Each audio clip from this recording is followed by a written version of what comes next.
Vamos lá. Quanto é dx dy? Vamos lá. Derivada de quem? Numerador. Quanto é a derivada do numerador? Derivada de 1, 0. Derivada da soma é a soma das derivadas. Derivada de 1 é 0. E derivada da raiz quadrada de y2 menos 3? 1 sobre 2. Raiz quadrada de 2y. Isso é a derivada do vezes quem? Denominador. Raiz cúbica de quanto? 2. 3, né? 3 mais y. Pronto. Aí, menos. Ó, já botei o sinal aqui. Menos. Aí fica o numerador. Eu tenho que botar em parênteses, tá? Porque é uma soma. Menos 3. Vezes. Derivada do denominador. 1 sobre 3. Raiz cúbica de quem? 3 mais y ao quadrado. Vezes a derivada de 3 mais y em relação a y. Que é quanto? 1. Para que botar? Tá? Acabou? Acabou. Acabou. Não, eu estou dizendo, acabou só o numerador da derivada. Calma, tá? Derivada do numerador vezes o denominador, mais aí o numerador vezes a derivada do denominador. Agora, dividido por quem? Que eu posso explicar, que eu posso escrever como sendo raiz cúbica de 3 mais y ao quadrado. Entra aqui. Mas peraí. Estou esperando. Mano. Eu ia falar uma coisa errada. Hã? Não, dessa vez eu não errei, não. Derivar de novo esse negócio. Aí deixa eu olhar, será que eu errei? Ó, derivada do numerador, tá aqui, né? Vezes o denominador, menos, aí repete o numerador vezes a derivada do denominador. Divide pelo denominador ao quadrado. Ok? Ok? Olha aqui o negócio, diga. Diga. É porque x é que é função de y.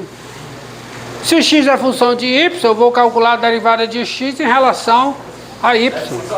Tá? Ó. Sendo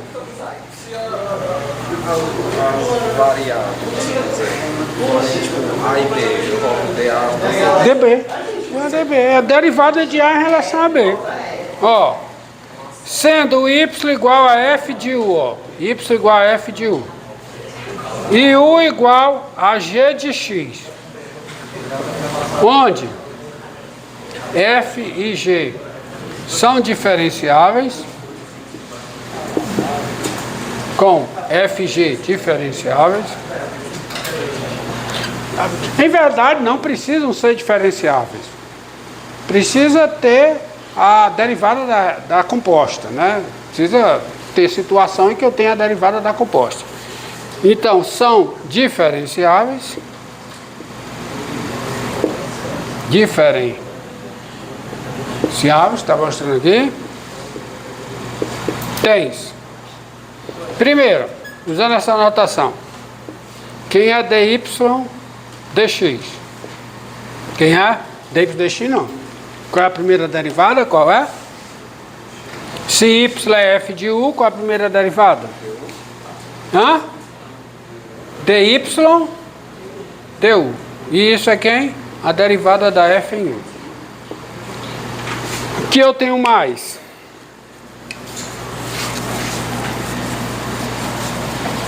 O que tenho mais? Que tem a derivada de u em relação a x. Du dx. Quem é du dx? É g' de x. Hã? Se fosse derivado, como é que ficaria? Como é? Se fosse derivado. Mas aí a derivada segunda eu vou explicar a notação para a derivada segunda, mais para frente, tá? Ó, calma. Ó, du dx. Então, g' de x. Quando tiver na derivada de ordem superior, aí a gente vê isso. Agora, se y é f de u é igual a g de x, é porque o y é quem? É f de g de x.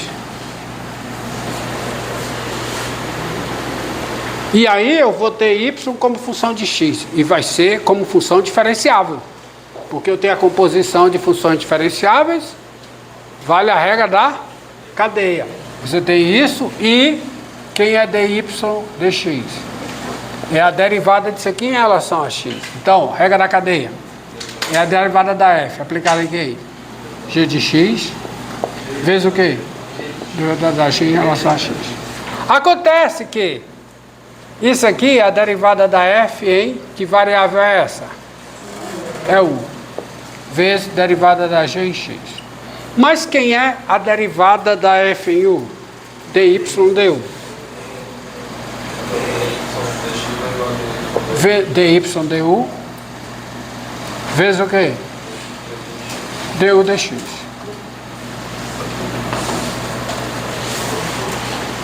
Ou seja, como é que você passa daqui para cá? Ou seja, dy dx é dy du vezes du dx. É como se eu estivesse cancelando. Então, essa notação, por causa da regra da cadeia, ela, na multiplicação de derivada, ela se comporta como uma fração, no sentido de que você pode fazer um cancelamento. Entendido? Mesmo não sendo, ela consegue. Tá? Entendido? Você pode chegar aqui e cancelar. Conceitualmente está errado, porque isso aqui não são números, mas funciona. É a mesma coisa, situação análoga àquele negócio da raiz. Tá certo? Os engenheiros e os físicos fazem isso direto, sem menor cerimônia. Vão fazendo e dá certo. E dá certo, funciona. É para facilitar a conta, isso é útil. É útil você ter isso em mente. Tá? Então, não é uma fração, mas funciona como se fosse. Por isso é que existe essa notação. Tá? Inclusive, quando você tem uma expressão, ó, essa notação, ela é útil. Não sei se é o caso que o colega ali falou. Ela é útil quando você tem a expressão somente. Você tem, por exemplo, x2 mais 1 sobre x2 menos 2x. E você chega e escreve assim, ó. Derivada em relação a x disso aqui. Ó, a notação. É como se isso fosse o y. Aí você vai calcular a derivada em relação a x dessa expressão. É aceitável essa notação também. Você pode repetir, Você tem a expressão e você quer que função de x, você quer calcular a derivada em relação a x. Tá aí. Você escreve d dx. Em vez de d dx. Então quem é isso? Ó? Quem é? Isso aqui dá para escrever aqui. Derivada de x2. 2x vezes x² menos 2x menos o quê? x2 mais 1 vezes 4. 2x menos 2 dividido por quem? Vai. Tá? Aceitável isso aí. Para facilitar a escrita, para não ter escrever f de x aí, seja f a função dada por f de x igual a x2 mais 1, então f' de x, para não ter que ter toda essa cerimônia, você chega aqui e escreve desse jeito. Definição.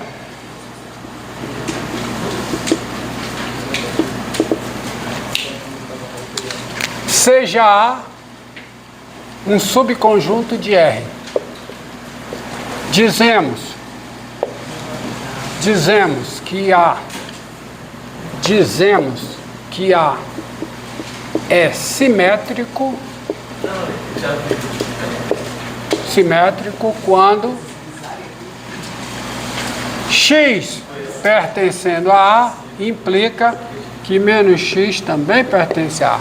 Ou seja, um conjunto é simétrico quando um elemento pertence a ele, então, quando um elemento a ele pertencendo, então o simétrico desse elemento pertence.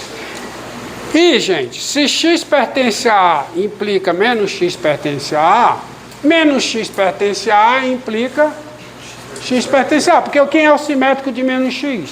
X. Então, essa é o tipo da implicação que, se for verdadeira, a equivalência é verdadeira. Tá certo? Então, quando essa implicação é verdadeira, você diz que o conjunto é simétrico. Exemplo de conjuntos simétricos, vamos ver aqui. O intervalo menos 2, 2. O intervalo é simétrico? É, porque se o número está nesse intervalo, o simétrico também está. Então, esse conjunto, ele é simétrico. Outro conjunto que é simétrico. Os reais menos o menos 2 e o 2. Eu tiro dos reais o menos 2 e o seu simétrico, o 2 e o seu simétrico. E esse conjunto é simétrico. Ou então pego o intervalo menos infinito, menos 3, união o quê? 3 mais infinito. É simétrico? É. Se o x está nele, o simétrico também está. Então é simétrico. Agora, se você pegar menos 3, 3 fechado, é simétrico? Não. O 3 está nele e o simétrico não está. Então esse não é simétrico. Tá? Entendido? Por que a definição de conjunto simétrico? Por causa da definição de função par e função ímpar, que eu tenho que dar para vocês, que é útil.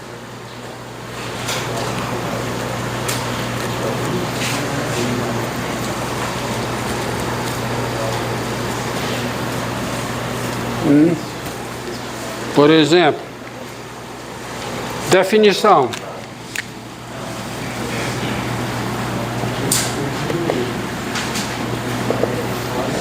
Seja f uma função. Uma função. Dizemos que f é par. Você diz que a função f é uma função par quando, primeira coisa, o domínio da f é simétrico, o domínio da f é um conjunto simétrico e f de x é igual a f de menos x é igual a f de x, qualquer que seja x no domínio de f. Me diga uma coisa, pessoal. Como é que eu vou ter isso aqui se o domínio não for simétrico? Como é que eu vou calcular f de x e f de menos x para todo x no domínio de f se f não for simétrico? Se o domínio de f não for simétrico. Então, para uma função ser par, primeiro o domínio da função tem que ser o conjunto quê? Simétrico. E tem que valer isso. Tá? E você diz que ela é ímpar, e aí eu vou aproveitar a definição para escrever aqui ímpar, quando o quê?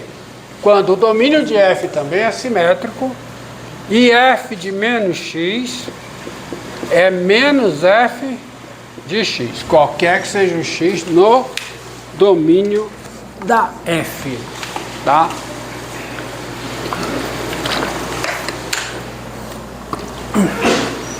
Exemplo. Seja f de x igual a x2 sobre 1 menos x4. Então, tens. Quem é o domínio da f? Quem é?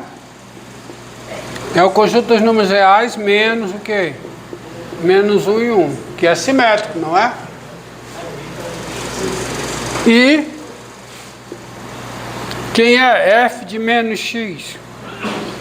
Por definição da f, isso é menos x ao quadrado sobre 1 menos x à quarta. Então isso vai dar o quê? X ao quadrado sobre 1 menos x à quarta.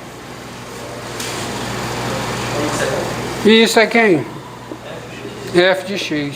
E isso vale qualquer que seja x no domínio da função f. Logo, a f é o quê? É a função par. Tá? A f é uma função par. E agora Ímpar.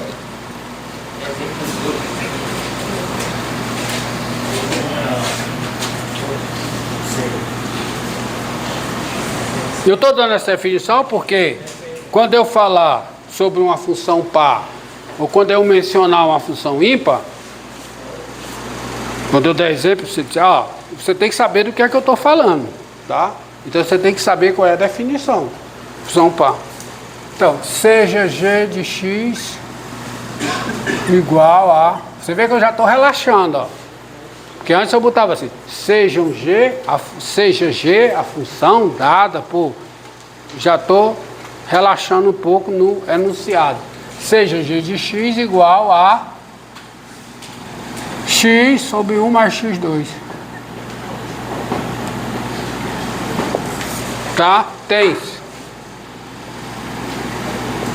Quem é o domínio da g? Reais, que é simétrico, obviamente simétrico. E quem é g de menos x? É menos x sobre quem? 1 mais menos x2. E quanto é que dá isso? Esse menos vai lá para frente. X sobre 1 mais x2, que é menos x ao quadrado é x ao quadrado. E o que é que eu tenho aqui?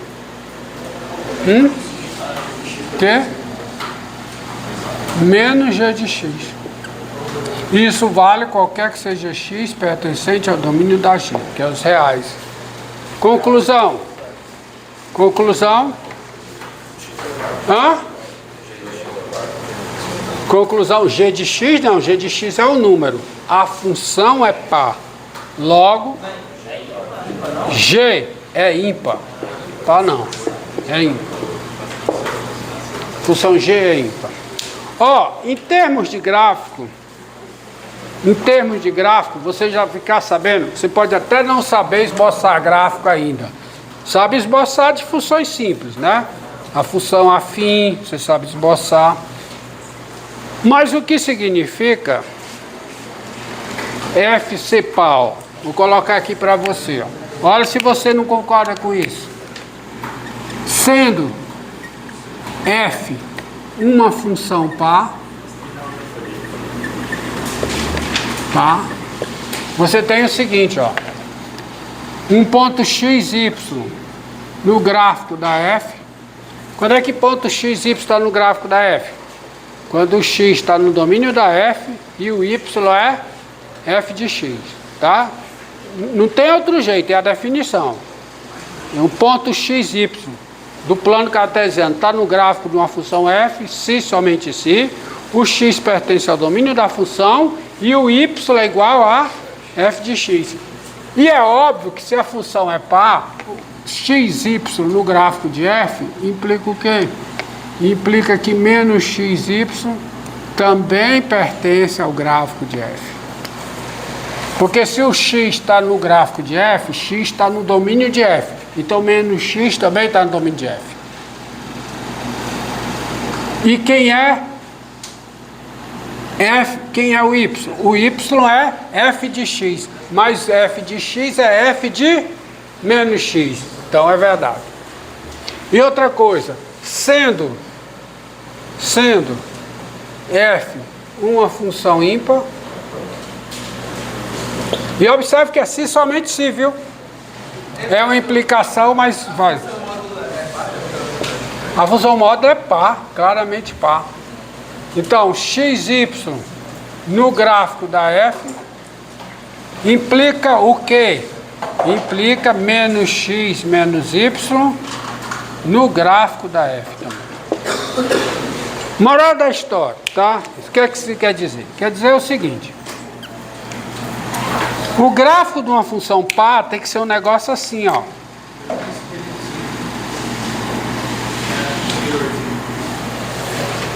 O gráfico é simétrico em relação ao eixo das ordenadas. Isso aqui é o gráfico de uma função que é par. E o gráfico de uma função ímpar? Ele é simétrico em relação à origem. Porque esse ponto aqui é o simétrico desse em relação ao eixo das ordenadas. E esse ponto aqui é o simétrico desse em relação à origem.